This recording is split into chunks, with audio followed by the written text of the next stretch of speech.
Hola, hola, ¿qué tal? Bienvenidos, bendiciones. Qué bueno estar de nuevo, qué bueno poder volver a vernos, a escucharnos, a saber que están allá, porque con los del otro lado pues no nos podemos ver ni escuchar tampoco, podemos leer en todo caso, luego ahí cuando podemos medio ir siguiendo el chat, pero sea como fuere, qué bueno volver y compartir y estar de nuevo juntos. Baruch Hashem, bendito sea Dios por eso. Nos hemos convocado hoy pues para celebrar nuestro encuentro, nuestra reunión, pero además para compartir, como siempre, estudios bíblicos, estudios de la palabra. Y en este caso, bueno, nos ha correspondido la Parashá Koraj. Quiero aclarar algo rapidito, medio minuto. Vamos aparentemente una Parashá, una porción bíblica adelantada con respecto a cómo se leen las porciones bíblicas fuera de la tierra de Israel.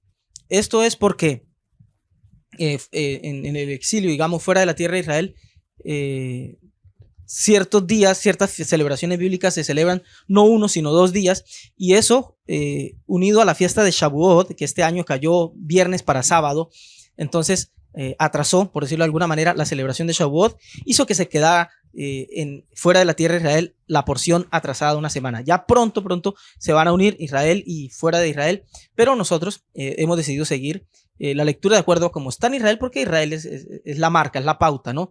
La conciencia espiritual de Israel, la que mueve los hilos espirituales del mundo. Y bueno, nos estamos acercando a la Torá, así que de Sion saldrá la ley y de Jerusalén la palabra del Señor. Es lo que estamos tratando de hacer, de seguir como esta directriz.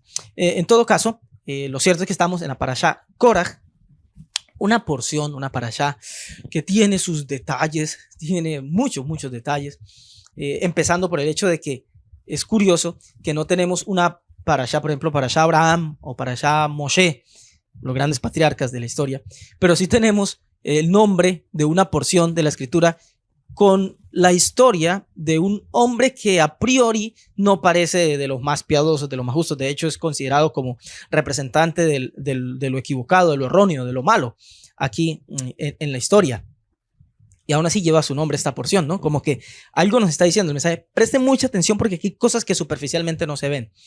Lo mismo ocurre, por ejemplo, por allá con la porción de Yitro, una porción llamada Yitro, que no fue uno de los patriarcas de Israel, si bien fue un hombre muy bien portado. De hecho, hay una relación muy especial de Yitro, Jetro, con este Coré, que se remonta incluso hasta Caín. Los sabios lo explican de manera magistral, pero pues hoy no nos vamos a querer en eso porque vamos solamente a analizar esta porción. Lo que es cierto es que una porción especial nos habla de Koraj. Vamos a entrar en materia. La porción está en Números, Bamidbar, en hebreo, capítulo 16, versículo 1, y va hasta el capítulo 18, versículo 32. Vamos a leer los primeros versículos de la porción y del capítulo 16 y entramos en materia. Está escrito así, Números 16, 1. Coré, hijo de Itzhar, hijo de Coat, hijo de Leví, y Datán y Abirán, hijos de Eliab, y On, hijo de Pelet, de los de Rubén, tomaron gente y se levantaron contra Moisés con 250 varones de los hijos de Israel, príncipes de la congregación, de los del consejo, varones de renombre, y se juntaron contra Moisés y Aarón y les dijeron: basta ya de vosotros, porque toda la congregación, todos ellos son santos, y en medio de ellos está el Eterno. Porque pues os levantáis vosotros sobre la congregación del Eterno. Bendito es el Eterno, donador de su Torá. Amén, amén. Esta porción que tiene esta curiosidad del nombre de Koraj, que a todas luces yo quise leer para tener algo de contexto y no ir a predicar del aire, pero sé que de memoria conocen todo el resultado, el desenlace de la historia, ¿no? Se levanta Koraj junto a su séquito, unos cuantos levitas, algunos de las tribus de la tribu de Rubén, como acabamos de leer, principales, gente principal de la congregación, dignatarios del pueblo de Israel, en una revuelta contra Moisés y Aarón en lo tocante a la administración, al liderazgo y este tipo de cosas. Y además de esto, reclaman para ellos los puestos. O sea, no solamente dicen, ustedes como que no están haciendo el mejor trabajo que se pueda hacer, y no es solo eso, sino que además se sugieren ellos como los posibles candidatos a hacerlo mejor. Al final de la historia, no termina esta empresa en nada bueno, termina muriendo Coré y los que le siguen, Datán, Abirán, algunos hijos de estos, unos varios de los de Datán y Abirán, y la gran parte de estos levitas que no guardaron su dignidad, sino que se levantaron en protesta. Esa historia ustedes la conocen, pero no quise leer mucho.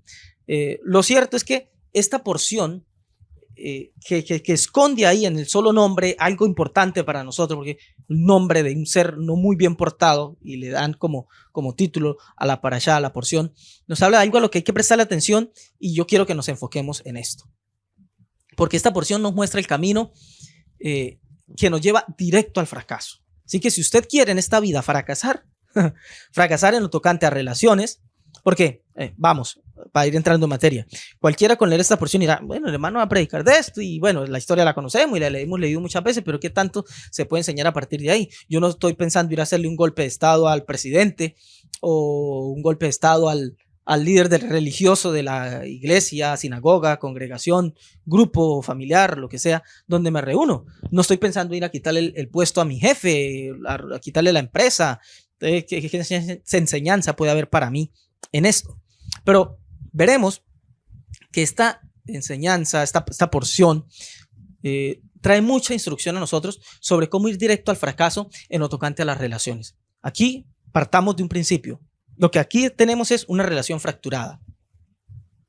Acordémonos que estos que se levantaron, levitas y Coré en cabeza, que era el principal de estos levitas, eran en todo caso primos de aquellos contra quienes se levantaron, contra Aarón, contra Moisés, contra los sacerdotes, hijos de Aarón, etc. Eran primos, o sea, compartían oficio, ¿ya? O sea, que estamos hablando de familiaridad. ¿Y qué más importante para nosotros? Esta vida se reduce a relaciones. Alguna vez oí a alguien por ahí dando consejos financieros que decía, no se trata de plata, a veces, de patrimonio, de un capital para un negocio. En la vida lo que más priman son las, ¿cómo lo decían? Las relaciones, las conexiones o las palancas, ¿no? Los conocidos que yo tengo. Y vaya si es cierto, no solo en el mundo financiero, pero todo en la vida. La otra vez que andaba un poco complicado para conseguir cupo para mis hijos en la escuela, comprobé una vez más esto que es absolutamente cierto. No hay cupos, no hay cupos. No fue sino llamar a un conocido, una conocida muy especial. Uy, mire que tengo dificultades para entrar. Ah, no se preocupe, tengo a alguien conocido. Una llamadita, necesito ayuda y ya está. Sin soborno, sin hacer nada ilegal, por supuesto que no. Pero a veces son solo conexiones, porque a veces es cierto, no hay cupo, pero bueno, por una conexión especial, por alguien que me diga, ábrele un espacio a esta persona, mire que son niños aplicados, mire las notas que traen, qué sé yo, ya no podemos perdernos la oportunidad de tener estos estudiantes, o lo que fuere. Definitivamente en la vida las conexiones son importantísimas. Pues bien, yo quiero transmitirle un mensaje a partir de lo que dice la Escritura de cómo fracasar en las relaciones y por ende fracasar en la familia, fracasar en la economía, fracasar en lo laboral, en lo profesional, todo aquello donde nos movemos con relaciones, que por el mundo moderno de hoy es todo. Todo depende de conexiones, de relaciones y demás. La historia nos cuenta de este hombre, Coré o Coraj en hebreo, que formó un séquito para levantarse en rebelión contra Moisés y Aarón, reclamar su participación en los puestos de autoridad y dignidad frente al pueblo hebreo. Lo conocemos de memoria, como decía. Pero hay detalles aquí, antes de que continuemos con la historia, que no puedo dejar que pasen inadvertidos, porque en las traducciones suele ser así. Se lo traduce como no es realmente. Digamos que en conclusiones generales les asiste razón, pero es notorio lo que el hebreo dice en sentido particular y allí hay escondidos mensajes para nosotros. Yo les leí, para empezar, una versión occidental, una traducción cristiana, digamos, de la Biblia, de la Torá en este caso, donde dice, Coré, hijo de Itzar, hijo de Coat, hijo de Leví, y Datán, y Abirán, y Eliab, hijos de Eliab, y On de Pelet, de los hijos de Rubén, tomaron gente. Pues sabrá usted que en el hebreo no aparece así. El hebreo, el texto no dice tomaron gente, esta gente, estos primeros que nombraron, tomaron gente para sublevarse. Luego, en general, nos damos cuenta que terminó pasando, pero esto no es lo que dice el hebreo. Quiero que vayamos ahí. El hebreo dice, literalmente, a ver cómo me sale la pronunciación, Dice, Baikaj Korach ben Itzhar ben Keat ben Levi Bedatán va Aviram benei Eliab Beón ben Pelet benei Rubén. Para los que no, de pronto, están muy relacionados con el hebreo, pero habrán notado que leí mucho ve y luego ven. ¿Ya? Este ve es la conjunción i. En hebreo se usa ve o en algunos casos u para referirse a la conjunción i. Y el ben viene de, significa hijo. Por lo que traducido, digamos literalmente, Rashi por lo menos, el comentarista clásico de la Torá, lo traduce así, y es lo más correcto. Korach, hijo de Itzar, hijo de Keat, hijo de Leví, tomó, así como Datán y Abirán, hijos de Eliab y On de Pelet, descendientes de Rubén. Literalmente así está escrito en hebreo. Tomó, no dice que tomó, tampoco los otros, ni Korach ni los otros, no dice que tomaron. Dice que tomaron gente ya interpretando el texto, pero literalmente el texto no dice eso. Las traducciones, a veces en su afán o los traductores, por darle sentido al texto, a veces se dan ciertas licencias. En este caso, el contexto los puede de alguna manera respaldar, porque luego el versículo 2 dice, y se levantaron contra Moisés con 250 varones. Entonces, se levantaron con otros significa que tomaron gente. Y dentro de las interpretaciones está eso. Pero originalmente el texto no dice nada. El texto dice, Coré, hijo de Itzar, de Coat, tomó. Y también Abirán, hijo de Eliab. También ellos ¿qué? Tomaron. ¿Qué? No dice. Y luego viene el versículo 2. Y se levantaron contra Moisés. Lo cual hace que nos preguntemos, ¿no? ¿Qué fue lo que tomó? Porque es cuando menos interesante. Luego, si entonces no dice el texto que tomó personas, entonces ¿qué tomó? Como sabrán, en hebreo, en la sabiduría bíblica, las cosas no suelen ser a blanco y negro. Hay muchas aristas y hay una gama de posibilidades, de colores para enriquecer el texto en las interpretaciones de los sabios, de los rabinos, de los comentaristas. Y por supuesto que el texto nos lo permite, ¿no? Sin inventar nada. Rashi, el comentarista clásico de la Torá, propone prestar atención al Midrash del Rav Tanjumá sobre dos posibles interpretaciones. Es muy curioso que lo diga Rashi porque Rashi es el comentarista de la Torá típico del sentido literal. Él dice en la introducción a su obra que su propósito no es más que transmitir el mensaje, la interpretación, el comentario del peshat, desde la literalidad del texto hebreo. Y aún así, él dice que no hay, de hecho, a ver si lo recuerdo, la palabra que él usa dice que el Midrash Tanjumá, o del Rav Tanjumá, o Tanjuma, sin distinto en este caso, transmite bellamente el significado de esto de que tomó y no dice que tomó. Y lo dice Rashi, o sea, un literalista que marcó abajo por esto, pero aún así exalta la belleza de la interpretación desde otros puntos de vista distintos al literal. Y bueno, según estas dos interpretaciones que muestra este Midrash, la expresión tomó, aquí, Baikaj, en el hebreo, no quiere decir que Korach haya tomado algo concreto, sino que constituye una expresión figurada que indica su voluntad de tomarse a sí mismo para separarse ideológicamente del modo en el que el pueblo de Israel estaba configurado. Eso es lo que transmite el Midrash. O sea, tomó, como no dice que tomó, el Midrash explica. Se tomó a sí mismo. Se tomó, me tomo, me hago a un lado, me aparto ideológicamente, mi forma de ver la vida, mi visión de la configuración del pueblo de Israel es distinta y yo me aparto del pueblo, del consenso de Moisés, de los líderes, veo las cosas distintas.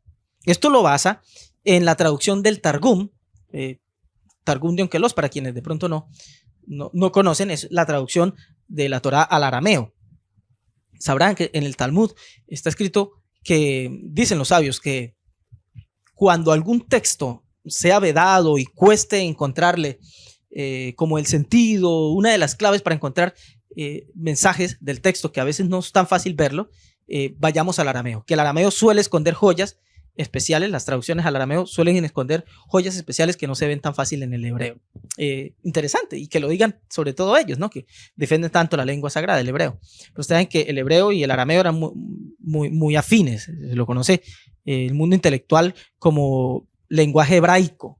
De hecho, cuando las escrituras, el Nuevo Testamento, no viene al tema, pero permítanme el paréntesis, cuando habló en lengua hebraica, no quiere decir específicamente hebreo. Es una referencia muy probablemente a cualquiera de estos dos, dicen los eruditos, los intelectuales, al hebreo o al arameo. Total, que la interpretación, digamos, del Midrash, de que tomó a sí mismo para separarse ideológicamente del pueblo, lo basa en la traducción del Targum del texto, donde dice, y tomó, lo traduce como separó, o sea, y Korach separó. Korach, perdón, no Korach, sino Korach. Korach, Coré, separó. Entonces, se separó a sí mismo. De igual modo, en la frase de Job, hay base para la interpretación del Midrash, porque el texto de Job 15:12 dice, hay un pasaje que dice, porque te ha tomado tu corazón. Y la palabra ahí para tomado, ahí es yikajaja, a la palabra que aparece ahí en el texto de Job, yikajaja, que viene de la misma que leímos ahorita, bayikaj. La raíz hebrea ahí es la kaj, tomar, aparentemente coger, aprender algo. Y resulta que hay una versión de este texto de Job 15:12, donde lo traduce eso de ¿por qué te ha tomado tu corazón? Es ¿por qué te enajena tu corazón? Enajenar es sacar a alguien fuera de sí, entorpecerle o turbarle el uso de la razón o de los sentidos, es decir, separarlo, ¿sí? Apartarlo.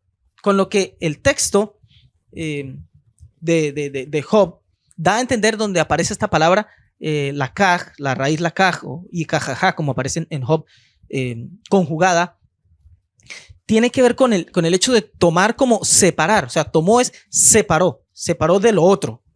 Con lo que está queriendo decir aquí el Midrash, y que Rashi lo toma así, le parece que es la mejor interpretación, de acuerdo al Targum, a Job, y además en el sentido primigenio de la palabra, tomar tiene que ver con que él se apartó, se separó, lo que me lleva a una aturdidora conclusión. Este hombre había permitido que su corazón, interpretándolo de acuerdo a lo que dice Job, ¿por qué te enajena tu corazón? O sea, ¿por qué es que tu corazón te arrebate, te saque, te separe? Fue lo que había permitido también Korach, que su corazón le secuestrara. Su corazón, con sus pasiones, se apoderó de él y le sedujeron a tal punto que perdió la razón. Le enajenó, como traduce una versión hebrea el texto de Job. Le enajenó. O sea, lo pusieron a divariar, a meterse en un mundo solo de él. Estaba totalmente absorto en sus cavilaciones, poseído de sí mismo. ¡Ay! Esto sí que es peligroso. Cuando dejamos que nuestro ser sea poseído por nosotros mismos. Decía Pablo, por allá en la carta a los Romanos, que no hay peor castigo. Aquellos para quienes les gusta hablar de castigo y demás cosas, no hay peor castigo en la vida que ser entregados a la mente réproba, una mente reprobada. O sea, no hay peor castigo que ser entregado a nuestros propios razonamientos, cuando todo lo que vemos en la vida no es más que nuestra forma de ver las cosas. También podemos hacer memoria de lo que dice por allá textos de sabiduría, como en Proverbios, que está escrito que pobre de aquel que es sabio en su propia opinión. Que hay algo peligrosísimo en la vida, es esto, considerarnos sabios, pero de acuerdo a nuestras propias opiniones, porque de ahí nunca vamos a salir. No, porque yo soy sabio, ¿quién quiere dejar la sabiduría por la sensatez? La insensatez por la necedad, nadie, ¿no? Si todo lo que buscamos los seres humanos es eso, andar en un camino de sabiduría. El problema es cuando esa sabiduría es según mi propia opinión, que ni soy sabio, ni voy a llegar a serlo, porque creo que ya lo soy. O sea, peor peligro. Y más o menos fue lo que pasó con este hombre. Su corazón le secuestró, estaba imbuido en sí mismo y quedó en su posesión, y esto lo llevó a tan grande mal. Con razón que Pablo le aconsejaba a Timoteo: ten cuidado de ti mismo y de la doctrina. Persiste en ello, pues haciendo esto te salvarás a ti mismo y a los que te oyeren. Es tremendo esto. Ten cuidado de ti mismo. Pablo comprendía y lo alertaba a su amado hijo y discípulo Timoteo. No quiero que te pierdas a ti en ti. No te vayas a perder en ti mismo. Cuídate de ti mismo. No llegues a meterte tanto dentro de ti, de tus propias cavilaciones, de tus propios razonamientos, que te pierdas. Y a los que te oyeren. Es decir, porque en la medida que más te metas en tu mundo, eso transmites. Hasta en el hablar. ¿No les ha pasado? ¿No les ha pasado? ¿No les ha tocado escuchar a una persona que cuando habla, en su hablar se notan que solo quieren transmitirse a sí mismo? Puedes hablar de política, de deporte, de música, de lo que sea, pero siempre va por delante su propia visión de las cosas, su solo ser, sus gustos, la música que le gusta, la comida que le gusta, el deporte que le gusta, el jugador que le gusta, el equipo que le gusta, el libro que le gusta, el autor que le gusta, el que le disgusta, pero siempre ellos. Alguna vez escuché algo que me cambió la vida, hace mucho tiempo. Un psicólogo que recomendaba: ¿quieres notar lo que es una persona egocéntrica? Escúchalo hablando. ¿Cuántas veces por minuto menciona la palabra yo? O sus relacionados, ¿no? Yo, mí, para mí, etc. Impresionante. En aquel entonces me puse el ejercicio conmigo mismo y me di cuenta cuántas veces dentro de nuestras conversaciones por delante va el yo. Por ahí hay una canción, de hecho varias. Hay un vallenato, ay, yo. Pero hay una llanera muy bonita de un cantante creyente, de hecho, que hace un señalamiento de esto, ¿no? El hermano yo lo llama él. Y todo es yo. Pero realmente es fastidia, es fastidioso, se torna fastidioso, petulante, compartir con una persona cuyo centro de conversación y todo no es más que él mismo. Nos molesta, ¿verdad? A todos nos molesta. Pues ojo, el primer ingrediente para terminar fracasando en cualquier tipo de relaciones. El primer ingrediente de este cóctel, el nombre del mensaje, el título del mensaje es ese. El cóctel o el cóctel, como dicen ¿dónde es? En Argentina, en la parte más abajo, el cono sur. El cóctel para el fracaso o el cóctel del fracaso. Es el título del mensaje. Y aquí empieza todo. Cuando yo me meto en mí mismo, no solo que me meto en mí mismo, sino que eso transmito.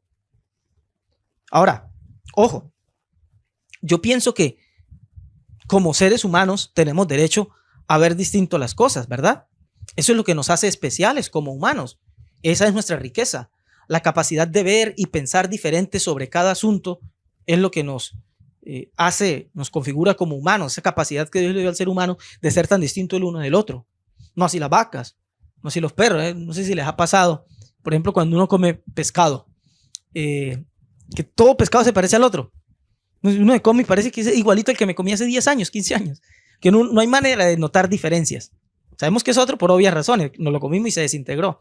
Pero parece que no estuviéramos comiendo el mismo. No hay manera de comprobar la diferencia de un ser con otro.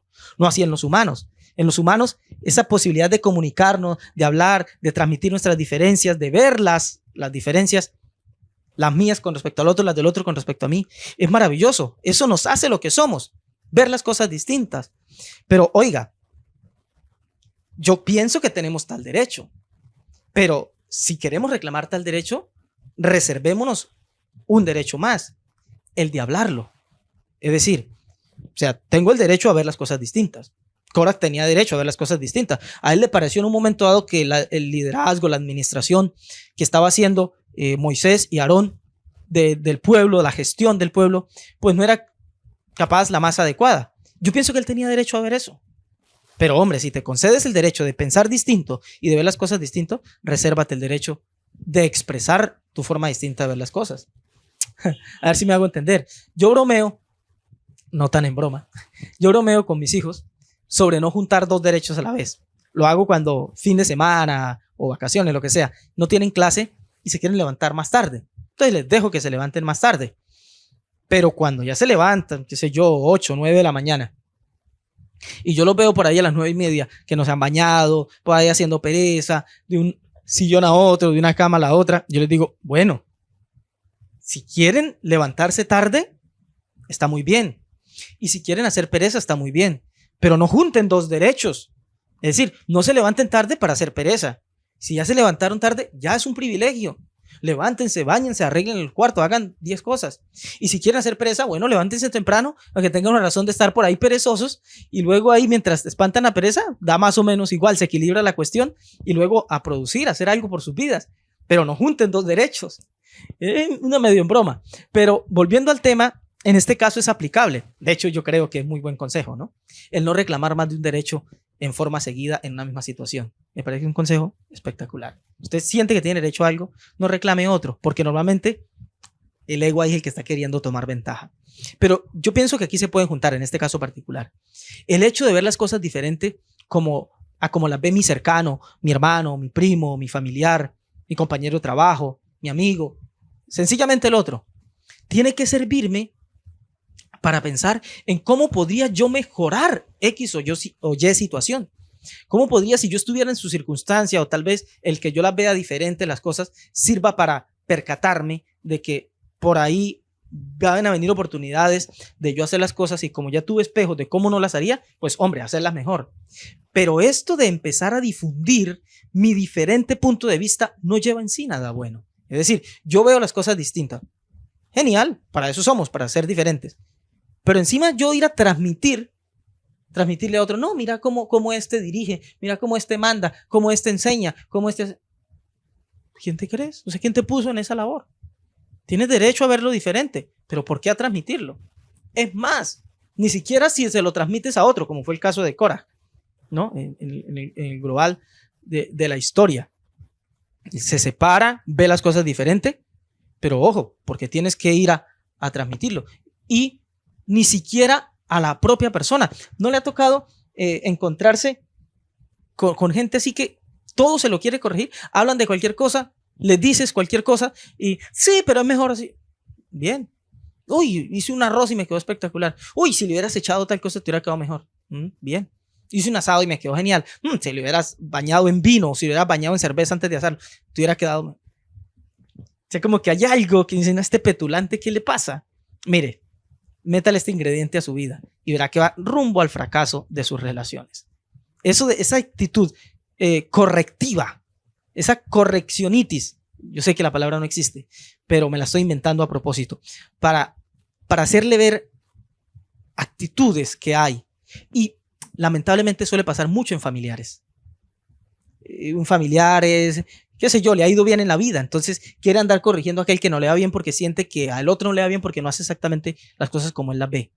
Un familiar religioso, que a toda hora quiere andar corrigiendo la forma de expresión de religión de sus familiares porque él es más religioso y siente que el otro tiene que hacer las cosas tal cual como él las ve. Esto no es nada bueno, esto te va a llevar a cerrar el oído y de paso el corazón de esos otros, a punto que no te van a querer oír sobre nada, ni sobre cómo se mezcla un poquito de arena con cemento para arreglar, qué sé yo, una avería en la cocina. Y no te van a querer escuchar. ¿Por qué? ¿Por qué? Porque los hartaste. No podemos darnos ese derecho. Partamos de un principio. Muchas veces esa forma distinta de ver las cosas no responde sino a nuestros prejuicios. Desde cualquier área. Desde la ideológica, desde lo social, desde lo familiar, desde la ética, la religión, ni se diga la religión. Pero desde cualquier punto, desde la política, el deporte. Parte de nuestros prejuicios. Vea, el otro día, mi hija mayor me decía que yo tenía un ojo especial. Salimos a caminar, os invité a caminar por acá cerca y bueno, estamos en una zona donde hay mucho pantano, estanque y hay muchos lagartos de todo tipo. Y bueno, vimos una lagartijita de esas, no sé cómo se llaman, de las que reptan como cualquier animal, pero en el agua corren en dos patas.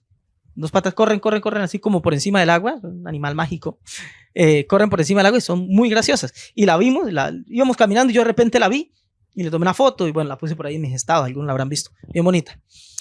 Al otro día ya salí yo a caminar solo, que yo ya tenía escuela, y capté un caimán pequeño, cachirre, la llaman en los llanos, babilla, por acá en Santander. Bello, estaba como llena de huevos, no sé si cuando son ovíparos también se dice preñada, estaba como preñada porque llena su barriga, pero hermosa. Cuando fui a recogerlo a la escuela le mostré, miren lo que vi hoy. Entonces mi hija me dice, papi, tú tienes un ojo especial porque eres capaz, vas por ahí, nadie ve nada y tú eres capaz de ver eso. Siempre te encuentras animales. Entonces le explico, no es que yo tenga ojos especiales, sino que como siempre salgo dispuesto a encontrar, es obvio que encuentro. Porque a mí me encanta pues, el tema de la fauna y silvestre y en especial los reptiles. Yo soy fanático de ver serpientes, de ver babillas, iguanas, lagartijas, bueno, y las ando tomando fotos. Me encanta eso. Entonces yo siempre voy por cualquier parte y yo voy siempre así. O sea, voy caminando aparentemente tranquilo, pero mi ojo siempre va predispuesto a ver. Entonces, ¿qué pasa con eso? ¿A dónde lo quiero llevar con esto? Que eso pasa también en la vida.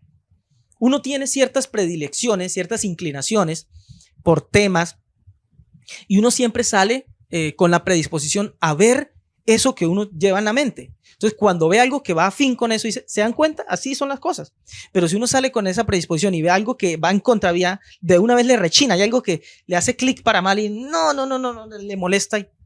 Así pasa con nuestras formas de ver la vida, con nuestros sesgos ideológicos, filosóficos y nuestra propia cosmovisión de vida, que se vuelven prejuicios, dogma para nosotros, dogmas de vida para nosotros. Y tan pronto como interactuamos con el otro, con parientes cercanos, con amigos, compañeros y demás, es muy posible que cada cosa que veamos en ellos, si no va por como yo la veo, entonces nos resulten del todo reprobables. Es muy liberal, es en extremo conservador, es muy caliente, es muy frío, estudia mucho, la vida no es solo estudio, no se interesa por leer. Entonces, le gusta este autor es muy pro izquierda, entonces el otro, este es muy extremadamente fascista, facho, no sé, porque yo tengo mis predilecciones. Entonces, como que yo salgo a buscar con qué combatir o confirmar las decisiones que ya tomé. Esto se lo conoce como las ideas preconcebidas. Y como eso salgo a buscar, eso encuentro. Me gusta como dice el Ramjal, Rabbi Moshe Chaim Luzzatto. Dice que en el camino en el que el hombre decida ir, en esa dirección, la luz lo empuja. Interesante, ¿no? En el camino en el que el hombre decida ir, en esa dirección la luz lo empuja. Entonces, si yo voy con decisiones tomadas ya, yo quiero ir, mi visión de vida, mi cosmovisión es esta. Voy aquí, voy allá, voy en eso. Entonces, todo lo que se me enfrenta, todo lo que encuentro en la vida, que va por esa misma vía, me resulta adoptable y lo adopto y lo tomo y bien, este man está en lo correcto. No, este creador de contenido sí sabe cómo son, porque yo ya decidí ir por ahí. Pero este otro que piensa distinto, es como, no, es que no entiende, ¿no? Yo ya partí decidiendo qué es lo bueno y qué es lo malo, qué es la razón y qué no es la razón. Entonces, eso es lo que pasa con cuando yo vivo transmitiendo mis opiniones de cómo yo veo las cosas diferentes y haciéndoselas ver al otro con respecto a un tercero. Ese es el problema, que yo ya parto de sesgos ideológicos y por eso no nos podemos dar esa licencia de pensar diferente y además darnos el derecho de expresarlo a otros, porque corremos el alto riesgo de estar contagiando a otros de lo que no es más que mis propios sesgos. Y tengo derecho a tenerlos, pero son sesgos que normalmente son variables. Mire, he encontrado personas, incluso religiosas, que hoy defienden ideologías de cualquier tipo. Hoy son de izquierda y encuentran razones y motivos, y mañana son de derecha y se hacen rasgar las vestiduras por eso, porque cambian. Hay poca erudición, hay poca convicción, hay poca formación con respecto a las ideologías, a las creencias, a los dogmas, a las políticas, etc. Entonces, cambiamos. Pero ¿qué pasa cuando yo vi las cosas diferentes a X personaje y fui y se lo transmití al otro? Oye, mira, ¿tú puedes creer que ahora este compañero está practicando y es que tal cosa? El primo ahora con la que está saliendo, no, hombre, ¿cómo va a ser una cuestión así?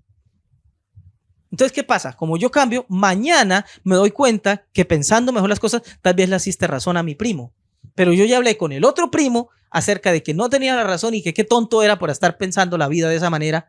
Y yo quizá ya me arreglé con él, pero ya le sembré una semilla dañina, hice un daño irreparable en este corazón y ya creé enemistad en estas dos personas. Y normalmente esto no tiene vuelta de hoja.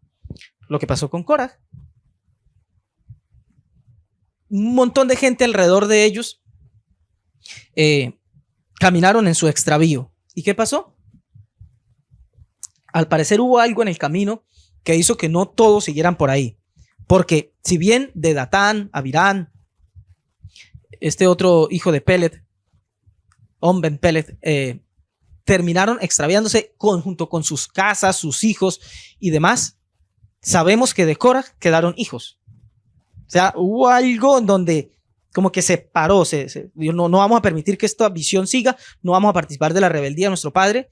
Hasta ahí hubo como un freno y no hizo tanto estrago el mal.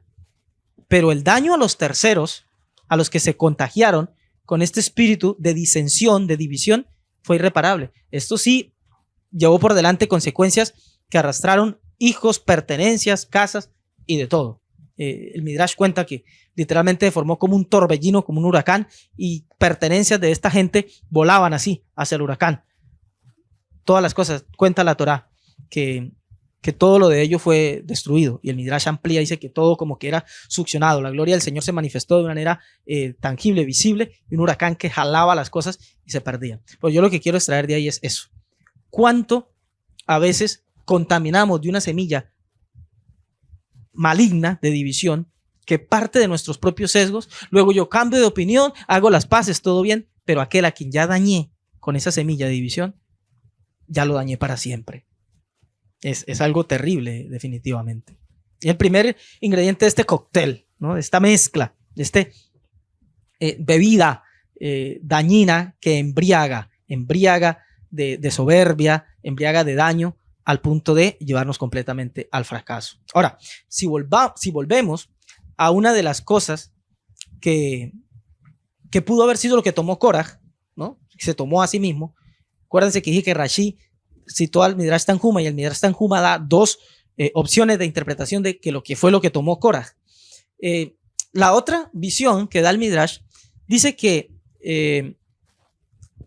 sugiere que lo que tomó Koraj significa que atrajo el corazón de los jefes de las cortes de justicia que había entre ellos con palabras seductoras. O sea, lo otro que tomó, como no dice el texto de la Torá, literalmente que tomó conciencias, tomó mentes, capturó corazones con palabras seductoras, dice el Midrash.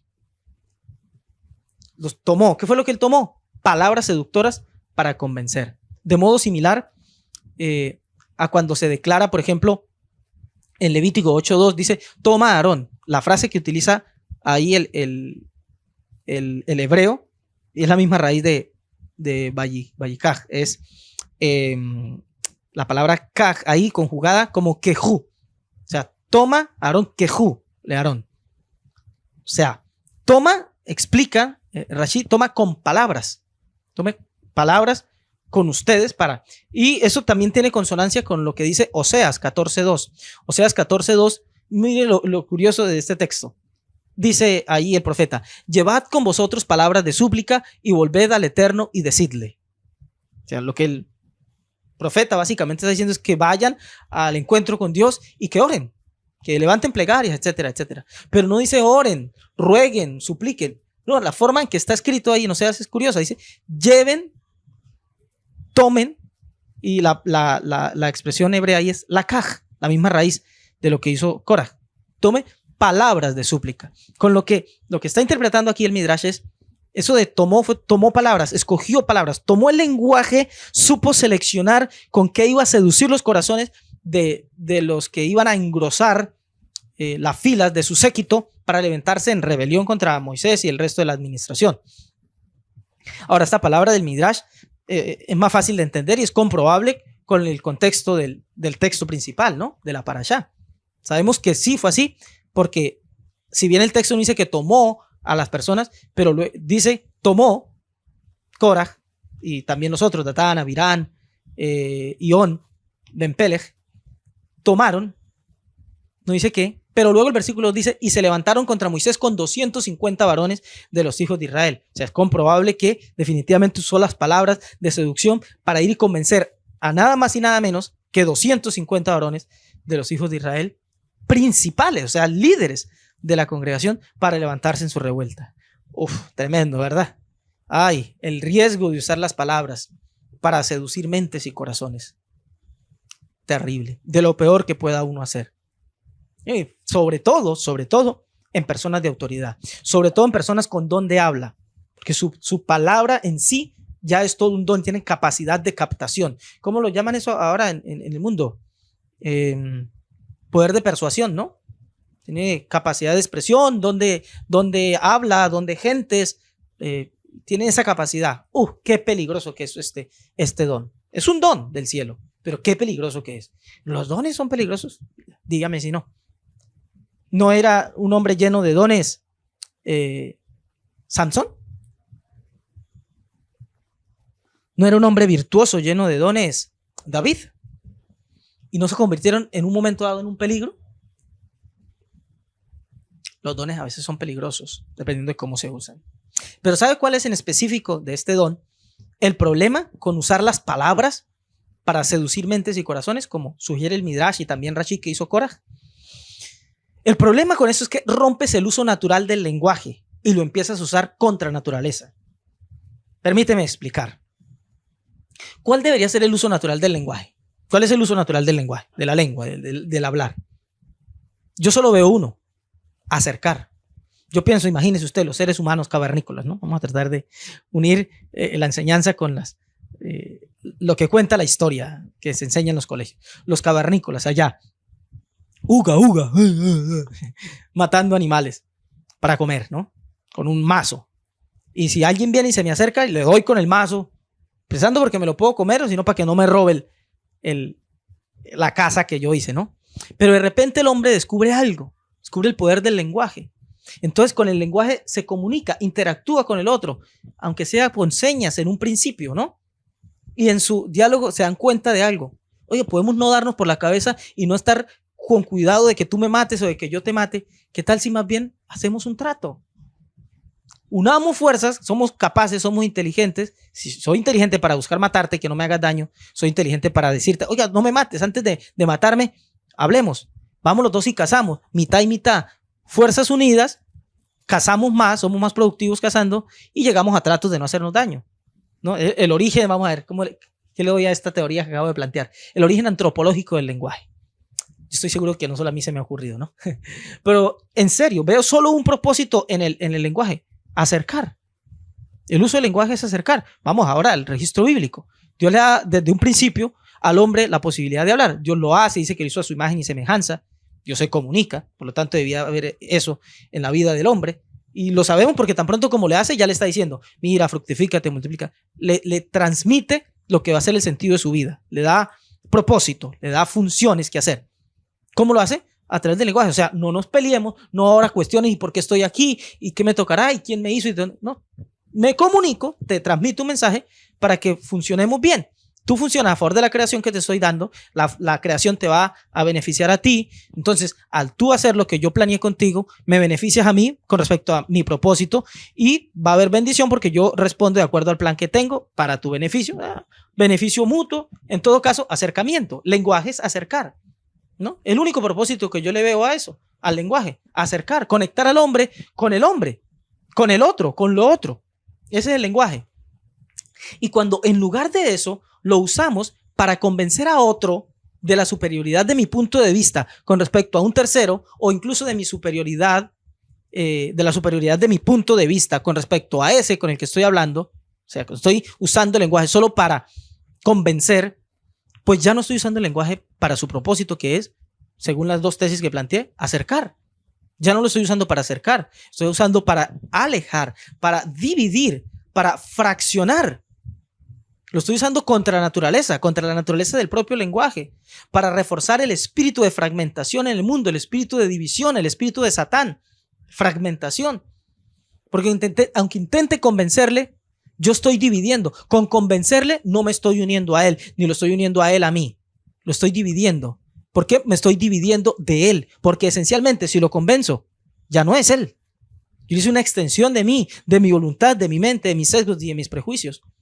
¿Verdad? Ese no es el propósito del lenguaje, usarlo para convencer. Y ahí caemos mucho, usando las mejores palabras, las más bonitas, las más elocuentes, o incluso si lo que es popular, ahora es popular hablar feo y escribir feo. Entonces yo soy capaz de rebajarme y hablar coloquialmente y hablar así de manera muy relajada, pero lo único que busco es convencer. El riesgo terrible que hay en usar las palabras para seducir mentes y corazones. Le asistía mucha razón a Pablo, bueno, no porque lo diga yo, ¿no? Es mi punto de vista, o sea, estoy expresando, estoy hablando en voz alta, ¿no? Me parece magistral lo que dijo Pablo, no es que yo, porque yo lo digo, entonces tiene razón y si no, no. Pero majestuoso lo que dice Pablo en 1 Corintios 2:1. Está escrito: cuando fui a vosotros para anunciaros el testimonio de Dios, no fui con excelencia de palabras o de sabiduría. Ni mi palabra, ni mi predicación fue con palabras persuasivas de humana sabiduría. Luego dice, sino con demostración del Espíritu y de poder. Oiga, es increíble como Pablo, no recomienda el uso de la persuasión con palabras, ni siquiera para difundir el mensaje que predicaba. Impresionante, sencillamente impresionante. Cuando fui a anunciar, a hablar con ustedes, yo no quise llevar excelencia de palabras, ni siquiera palabras de sabiduría. O sea, no fui intentando ser sabio, ser elocuente, ser persuasivo. Ni cuando les prediqué, los hice con palabras persuasivas. Yo lo último que buscaba era convencerlos de nada. Él solo quería mostrar un camino, pero dice con demostración. Él no fue con palabras, fue con demostración. ¿Qué te mueve cuando hablas?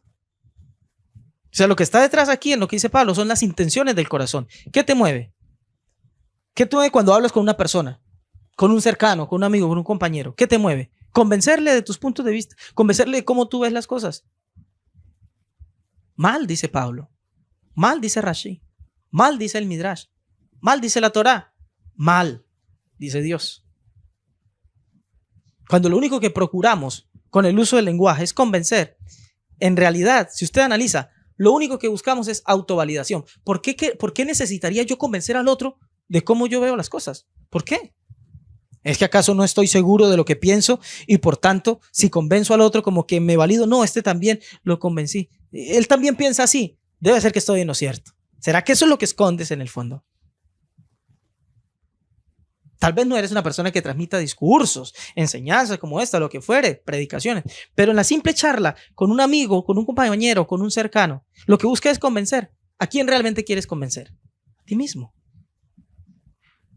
El motor de nuestro hablar no puede ser el convencer a otro. Y mucho menos en la predicación. Mucho menos en la predicación. Y yo pienso, ¿cuán lejos estamos de esto hoy día? ¿Cuán lejos estamos de esto hoy día? ¿En qué se basa el trabajo predicativo, de enseñanza, de extensión del mensaje, como suele decirse hoy día en muchas congregaciones? En convencer al otro de que está en un error, que yo tengo la verdad, y si camina por mi verdad, todo va a estar genial.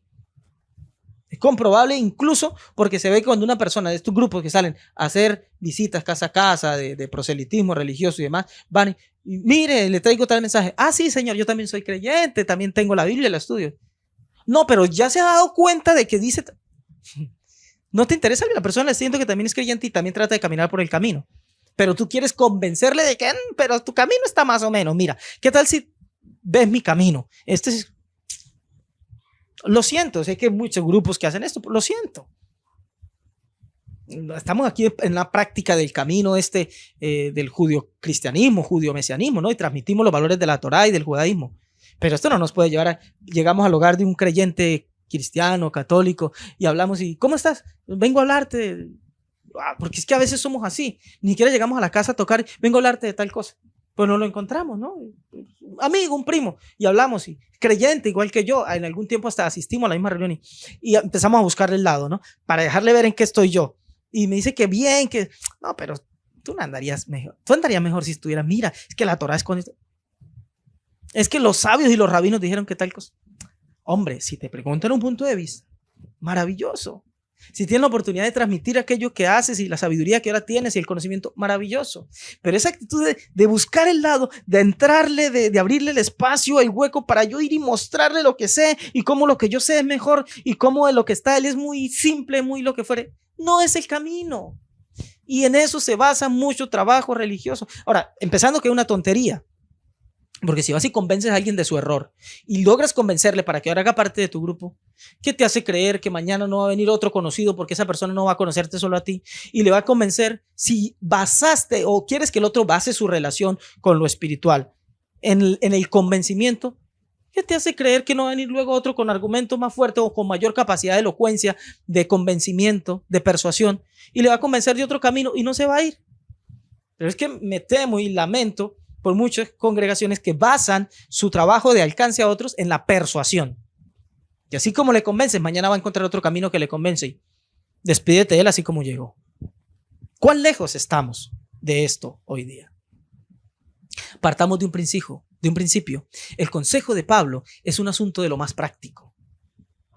De lo más práctico. O sea, él no está diciendo, mire, no convenzan a otro porque eso es pecado. Pablo está siendo práctico. Está diciendo, yo no fui con palabras persuasivas. ¿Por qué? Pablo entiende una cosa. ¿Quieres cerrar el oído y perder el corazón de tu interlocutor para siempre? Solo deja que se dé cuenta de su intención de convencerle. Ya está. Pablo eso es lo que está diciendo. Yo cuando fui a ustedes no fui con palabras persuasivas de humana sabiduría. Ustedes se dieron cuenta. Ni mi predicación fue para convencerles. ¿Por qué? Porque si nos damos cuenta, mire, cuando usted se da cuenta que alguien todo lo que quiere es convencerlo, demostrarle que su punto de vista es el correcto. Mire usted, sí, señor, y empieza a sentarse en la puntita de la silla y empieza a buscar el celular. Uy, me tengo que ir. A veces no es que llegó ningún mensaje, pero nos queremos ir. Pablo lo que está diciendo es, ¿quieres compartir con otro? No perder su oído ni su corazón. No le intentes convencer. No le intentes convencer. No, pero es que si no le demuestro, demuéstrale. Pablo dice, no con palabras persuasivas, sino con demostración. O sea, su interés, que debe ser nuestro interés, en compartirle a otros las formas de cómo vemos las cosas, nuestro interés sola y únicamente es demostrarle al otro que funciona. Y para eso precisamos 2, 3 palabras nada más. Que nos vean, que en donde yo estoy, que lo que estoy practicando, que lo que me está moviendo, que mi forma de ver la vida, que los autores que leo, que la música que escucho, me hace más feliz, me hace sentir mejor, que los lugares que visito es más chévere que las cantinas que él visita, que lo que yo hago con mi tiempo libre me lleva a tener una mejor familia. Demostración, dice Pablo, muestra. Pero si yo doy cátedra y teoría, lo único que busco es convencer. Cierran su oído y pierden su corazón para siempre y se van. Pero es que hay versículos que sugieren el intento por convencer. Uy, lástima que me queda poco tiempo. Vamos a verlos de carrera, ¿no? Que Judas, por ejemplo, Judas 1:22, este Judas no es el Judas traidor. Este Judas es otro apóstol. Judas el bueno, vamos a decirle. Dice, algunos que dudan, convencedlos. Judas dice que hay que convencer. Lea el contexto. Dice, algunos que duden, convencedlos, a otros salvad arrebatándolos del fuego, y de otros tened misericordia con temor, aborreciendo una ropa contaminada por su carne. Ojo, tienes derecho a ver diferente al otro, pero hazlo con temor y con misericordia. O sea, lo que buscas en realidad es acercar al otro. Pero es que el texto decía convencerlo. ¿A quién es convencer aquí? Se convence solo al que duda. No al que no sabe, se convence al que tiene dudas. A algunos que dudan, convencerlo. ¿Y quién es el que duda? El que duda de aquello con lo que ya estás compartiendo. O sea, estás hablando con él siente que es por ahí el asunto, pero tiene dudas. A ese sí inténtalo convencer. O sea, ya tienes diálogo con la otra persona, ya tienen puntos en común para hablar sobre cierto tema, convéncele. Porque él dice, sí, siento que es por ahí, pero no me cuadra esto. Esfuérzate lo más posible por convencerlo. Pero yo a lo que me refiero es a esa actitud fea de la vida en que vamos por ahí solo corrigiendo y solo mostrando mi punto de vista. No te van a querer escuchar, lo vas a perder, al primo, al hijo. Todo lo que quieres es convencer a tu hijo de que como tú ves la vida así es, lo pierdes. Ahora, pero si tiene dudas y te las manifiesta es porque ya hay diálogo. Bueno, ahí inténtale convencer. ¿Cómo? Con misericordia. Entonces no es tan así que tenemos que andar por la vida ahí convenciendo a la gente de cómo yo veo las cosas. No es tan así, de hecho no es para nada así. Jorge Luis Borges, el autor argentino, citando a Emerson, otro crack, otro bárbaro del pensamiento, dice que los argumentos no convencen a nadie. Los argumentos no convencen a nadie. Y es así. Puedes dar el mejor argumento, pero tú sabes que viene de las filas de una ideología, de un partido político, de un grupo de hinchas distintos al tuyo, no quieres ni escuchar. Si estuvieras en ese grupo dirías, oye, que mire, lo he comprobado cuando alguien habla de fútbol, de su equipo, da los mismos argumentos para defender un equipo o un jugador particular que el otro da de su equipo o de su jugador de predilección. Los mismos argumentos. Desde el punto de vista, desde donde ellos ven las cosas, ambos tienen razón. Yo los escucho a ambos y ninguno me convence porque ya yo soy hincha de otro equipo y de otro jugador. Y así pasa con política, con música, con religión, con todo. Los argumentos no son lo que convencen. Decía Pablo, sugiriéndole a Timoteo, impresionante, ¿no? Retenedor de la palabra fiel tal como ha sido enseñada, para que también pueda exhortar con sana enseñanza y convencer a los que contradicen. Es otro texto que normalmente he citado para decir, hay que convencer, y no a cualquiera a los que contradicen. Pues resulta que este texto es muy curioso, porque la palabra griega ahí en la carta a Tito, que aparece para contradecir, muestra como el llevar la contraria a aquel que dice, pero no en el sentido de hablar, sino aquel que da discursos, aquel que enseña, con lo cual es muy probable que Pablo se esté refiriendo, sobre todo porque le está hablando a los obispos. Este texto tiene un subtítulo ahí, las Biblias, que dice recomendación de Pablo a los obispos, a los presbúteros, si no me equivoco, aparece ahí en griego, a los líderes, a los principales directores de las comunidades. Claro que ellos tienen que estar listos para, en una cátedra, en un escenario de debate donde nos sentamos a discutir sobre ciertas ideas.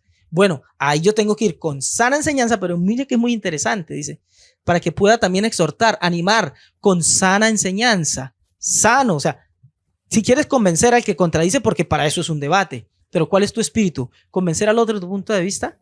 No. Dice sana enseñanza. O sea, te interesa el bien del otro, nunca imponer tus criterios. Ese es el punto. Ay, lástima que no quede tanto tiempo, pero permítame ir cerrando. Borges, analizando a Swedenborg, espero que se pronuncie así, si es Swedenborg, estoy como mezclando como el inglés. Este era un tipo escandinavo, sueco, un científico y teólogo de origen luterano. Creo que más bien se debe pronunciar como Swedenborg. Si algún sueco por ahí me llegara a escuchar, no está el doctor Ketil para preguntarle cómo se pronuncia. Lo cierto es que un científico y teólogo impresionante, de origen luterano, aunque tuvo unos cambios de perspectiva en su vida. Lo cierto es que analizando Borges a Swedenborg, nos regala una descripción fascinante. Él la toma también de Emerson, el otro hombre de pensamiento que también lo estuvo analizando a este Swedenborg. Y dice así, cito, en el diálogo nunca quiso imponer sus ideas. Desde luego, no permitía que se burlaran de sus visiones, pero tampoco quería imponerlas. Más bien, trataba de desviar la conversación de esos temas. Este Swedenborg fue un hombre que en un momento dado sintió como un llamado a ser un nuevo reformador, ¿no? Él decía en su forma de ver la vida, que así como el judaísmo necesitó la revolución espiritual que vino y trajo Jesús, Yeshua histórico, y que así como el movimiento que empezó a girar a partir del Yeshua histórico tuvo sus varios intentos de reforma a través de los grandes pensadores y teólogos, él estaba puesto para tener una nueva reforma sobre el propio cristianismo. Y bueno, él partía de visiones, visiones extáticas, de éxtasis, de visiones literalmente de Dios y demás.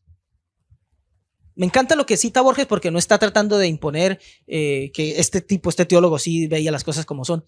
Él rescata lo humano de este teólogo, Swedenborg. Terminó siendo considerado como un místico dentro del cristianismo. Pero lo cierto es que, dice, desde luego, él no permitía que se burlaran de sus visiones con aquellos que contradecían, pero tampoco quería imponerlas. Él nunca quiso en el diálogo imponer sus ideas. Porque como tampoco quería que se burlaran y que ya está fumado, como dicen por ahí, está fumado y ahora con qué revelación va a salir. Él trataba de desviar la conversación de esos temas. Él no intentaba entrar, como dice Pablo, en cuestiones necias de palabras. Parece fascinante. Él no era un hombre teórico. Emerson nos cuenta que este Swedenborg era un hombre del todo práctico. De hecho, en una ocasión se negó a ocupar la cátedra de astronomía de la Universidad de Uppsala porque lo consideraba un trabajo teórico. Y él venía a manifestar lo práctico, una verdadera revolución según su visión de vida. Lo que le interesaba no era convencer a nadie. Impresionante, impresionante. Yo creo que el cóctel queda listo con estas cosas.